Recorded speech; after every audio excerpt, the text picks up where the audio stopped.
Our next presentation is by B2B mid-market sales expert Lori Richardson. Lori is the founder and CEO of Score More Sales, a sales enablement company that coaches and trains frontline sales team members. Lori is a thought leader on the B2B frontline sales growth and works with, or in conjunction with, technology brands worldwide. Lori is an integral part of the expertise in selling and lead development on the web. She is active in the inside sales community and in the local business-to-business tech sales and marketing community, having been in professional B2B sales roles for over 20 years prior to launching Score More Sales. Welcome to the Sales Acceleration Summit, Lori. Take it away. Hello, everyone near and far. My name is Lori Richardson, and this session will focus on a main issue in B2B outbound prospecting. It's something that we run into all the time. Before we get started, though, let's first confirm who you are. Okay? I'm making an assumption that you're an SDR, sales development rep, or you're a sales rep whose primary role is to source and develop sales opportunities. You find and engage potential buyers, or perhaps you're the manager of this team. Or maybe you have some weird obsession with prospecting. I'm not sure. But you're an SDR, lead developer, and you're moving leads through the pipeline. So that's our first assumption. Now, there's also an assumption that you understand the value of your services and products that you offer. You've got to know the differentiator, because you need this in order to have a foundation to build your prospecting on. Without this, all your strategies are going to be less successful because you don't have a clear foundation here. And we're assuming that you know who your buyers are. You know them by title, or you know them by role, perhaps by industry. Maybe you're a rep with a geographic territory, or you work with social proximity. Whichever it is, there's a clear understanding of the buyers for you. Now, here's what a lot of reps do. They surf on LinkedIn or other social tools and search engines. They focus a lot of their connection time. This is valuable time to be interacting with buyers. And again, I work with reps in the trenches. I go from cube to cube, work with people every week. And whether you tend to be maybe more ADD-ish, or you're just not a strong manager of your time, a manager of the hours that you have to work and focus on creating opportunities, there's too much time. And I think a lot of it is because there's really not a strong system in place for you. So by working on a system, you can help solve that. But when you add in this next focus, it can really clog your time, and that is slow email crafting. So not using templates or tools to help you. And I don't know about you, but I've seen reps spend 30 to 45 minutes, excruciating minutes, wordsmithing emails to try to pique their buyer's curiosity and interest. If that's you, you're not putting this valuable time to best use. So you need to work on getting templates, as simple as templates in Outlook, to the tools that are available, and there are a number of them that will assist you with guides and help. What you have to do is interact with buyers, and if you spend half your day writing, you're not making good use of your time, or the best use of your time. So here's my challenge to you. If you could be 10% or 15% more productive today, maybe that would get you one extra meeting. Maybe it would get you 2 extra opportunities, demos, next calls, executive briefings. And if you did that, every day, you improved every day, think of the increased opportunities that you would have. And it's really as simple as that. You've got to interact with buyers. Now, there are still those who are told by management to make 100 calls a day. really. And why is that? Well, it's a throwback from the old days, and management can try to measure it. They feel like they can tell how many dials you're making.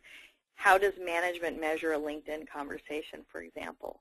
So this is a challenge management is facing, and we have to step up and give a whole new system of showing activity and success. I like to do it based on how many great conversations, how many good conversations, and you define what a conversation is, and that can help you a lot. But I know sales reps that call the same person multiple times a day for weeks, and not one person, but actually they prospect this way. So they have a very short list, and they make tons and tons and tons of tries to the same people. So none of these work just by themselves, because here's the deal.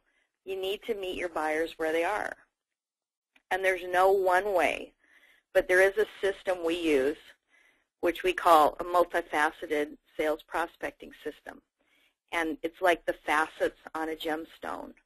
A system that tracks how you're reaching out, tracks who you're reaching, and here's the bottom line. You're mixing it up, so you're more likely to connect to your buyers.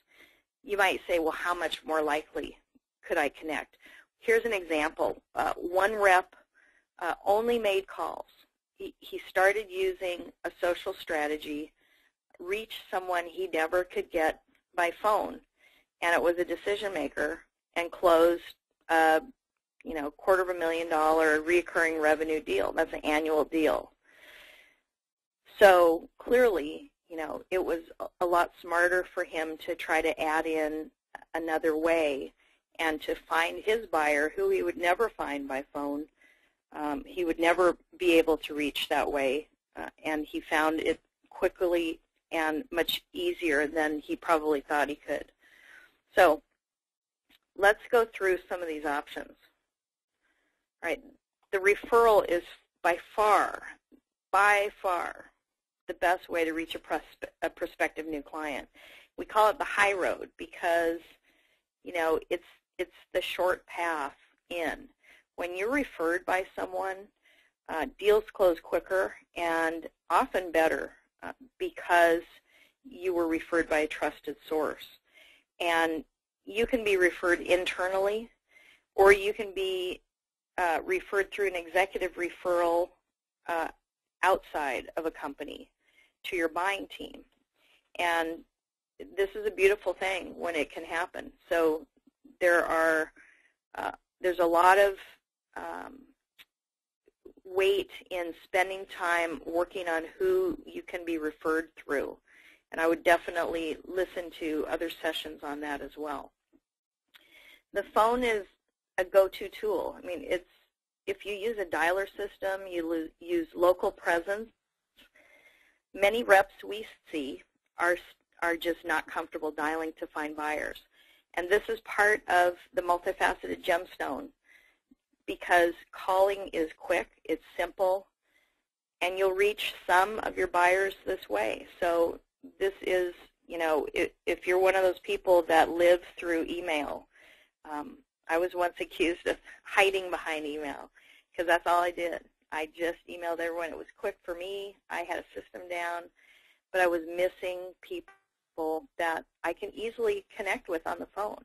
And I would encourage you, if you're one of those people, to just try it. Try it this week, try it next week, and make it a point to find someone through a social platform, pick up the phone and call them and see if you don't have a better conversation, a better use of your time that way. Email is very effective in reaching executives. I find that executives and most people are going to be looking at their email off hours, off times when you wouldn't normally catch them by phone. We know this to be true. The challenge, though, again, is good use of time, and it's very much having a system in place so that you're, being most effective, because the email time will kill you in your sales career it just bogs you down. So you got to get a good system going. And even better, if you can do a tag team duo, get a cadence going where you have a short, well-crafted voicemail and a well-crafted email. In the studies we've done, it produces 18% more in reaching our prospective buyers with the companies that we work with, and it could be higher. I mean, our numbers could be low, not sure. And then, of course, there are the social platforms. This is the biggest advancement in how sales has changed. Everybody knows that. Buying has changed. I just encourage you to not stay digital. Pick up the phone, call the buyer, be creative, find out where they are, and meet them there. And then work a plan. Put a plan in place that really is effective for you. I feel like this is a stunning revelation, but think about this for a minute. Until you mail your business card to someone in the old-fashioned snail mail, they do not have anything of substance other than a call or an email from you. You can put yourself on someone's desk by sending your business card, and I'm stunned at how few people ever do this. I'm talking about a 2-sentence card, handwritten card, and if you did 5 of these a week or 10 of these a week, your sales would go up. I promise it. I see it work. It happens. So don't write it off just because it seems like, do people still use the post office? They do. And think about the last time you got a handwritten note in the mail, and think how you maybe even showed it to someone else. A business card of yours could be what triggers your buyer to call you. And I see it on an ongoing basis. I've seen it work for me over the years many times. So don't discount that. And know that it's all about relationship building. It's about having conversations. At the end of the day, who did you talk to today?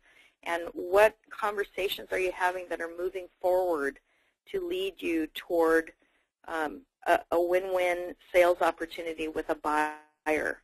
And what relationships are you building? We're all predisposed to certain preferences, and that's the challenge being human.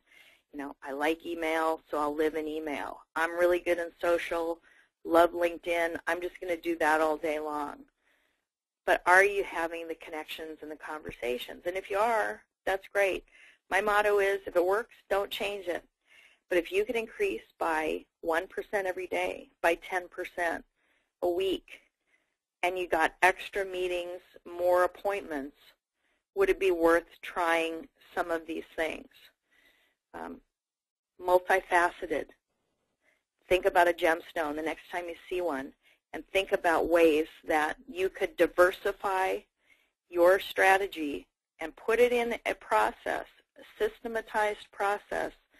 It has a cadence, a pattern, and when you walk in the morning to do your job, to make your calls, to reach out to your prospective new customers, there's a system in place to help make that happen, and you don't walk in cold, not knowing really what it is what you have there to do. So multifaceted. It will help you grow sales, increase your base of customers, and if you have any questions about this, I guarantee if you do this, you'll grow sales. So questions, tweet me, call me, or email me. And thank you for your time.